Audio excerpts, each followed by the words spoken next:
प्रतीक्षा परिपूर्ण हुई। कितने हजार वर्षों तक सबरी नित्य यही कार्य करती थी? 10,000 वर्ष। 2-4 वर्ष नहीं, वाल्मीकि रामायण में वर्णन आता है 10,000 वर्षों तक सबरी नित्य प्रतीक्षा करती। आज राम जी आएंगे, आज राम जी आएंगे। और एक दिन आया, राम जी आ गए। जब राम जी आए तो सबरी को लगा कि मेरे पास नहीं आएंगे, निकल जाएंगे यहीं से। इसलिए देखते ही सबरी एक टकटकी लगा कर के देख रही है। और जैसे ही राम जी के रूप माधुरी को देखा तो दोनों नेत्र कस के बंद कर लिए सबरी ने। और आंखों से कहती है सबरी कि मूंदरी मूंद इन आंखन को मूंद, राम निकर जाए पर इन आंखन से राम रूप निकर पाए ना।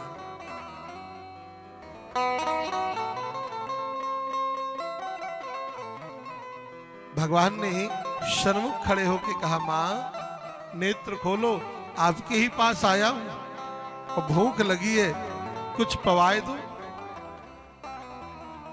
सबरी ने भगवान को पवाया। भगवान ने बड़े सुखपूर्वक पाया। ये कौन सा संबंध है जी? सबरी के पास कोई ऊंची जाति है, कोई डिग्री है, कोई धन है, कोई वैभव है? क्या है? प्रेम है, अविरल प्रेम, निर्मल मन। आज भी भगवान अपने भक्तों के यहां आना चाहते हैं, पर कोई भक्त बने तो। एक सत्य घटना सुना रहे हैं आप लोगों को, इस कलिकाल की घटना। शिवपुरी के पास पिछोर पड़ता है, हम कथा बोल आए हैं वहां। और पिछोर के पास एक गांव पड़ता है करह। कौन सा गांव पड़ता है? करह। बिहारी जी का एक मंदिर, बिहारी जी का मंदिर, वहां के महंत श्री रज्जबदास जी महाराज। रज्जबदास जी महाराज वहां के महंत। पर उसी मंदिर के ठीक बाहर दुकानों में एक गहोई वैश्य समाज, गहोई गुप्ता होते हैं ना, गहोई वैश्य समाज की एक दुकान। घर में कोई नहीं, केवल एक वृद्धा बची थी, बदिया मंगोड़ी इत्यादि बनाती, किसी तरह अपना जीवन चलाती। पर एक दिन उस वृद्धा ने स्वप्न देखा कि मैं मरी पड़ी हूं और सब मेरी संपत्ति लूट के ले जा रहे हैं, सब मेरी संपदा लूट लूट के ले जा रहे हैं। उस वृद्धा ने सवेरा होते ही विचार किया कि अब विलंब ना करूं, संकेत है भगवान का। तो अपनी सारी संपत्ति, अपनी सारी पूंजी बिहारी जी के नाम लिख दी, सारी संपदा।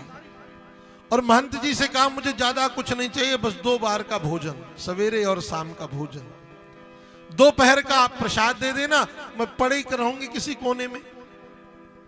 पर ऐसे ही नहीं, कुछ झाड़ू पोछा भी करूंगी ठाकुर जी का। महंत जी ने कहा ठीक है। उस बिहारी जी के प्रति उसका समर्पण, निरंतर राम राम करती, भजन करती, सेवा करती। एक दिन की बात, महंत जी ने दूध दिया। अब जब दूध दिया तो वह भक्तिन चबाने लगी दूध को। और जब चबाने लगी तो महंत जी ने कहा, ये चबा क्यों रही हो? दूध कभी चबाया जाता है क्या कि चबा चबा के पी रही हो? अरे बोले, आपने मेवा बहुत डाल दिया है ना इसमें, इसलिए चबा रही हूं। महंत जी ने कहा, मेवा और हम धोखे से ना डालें।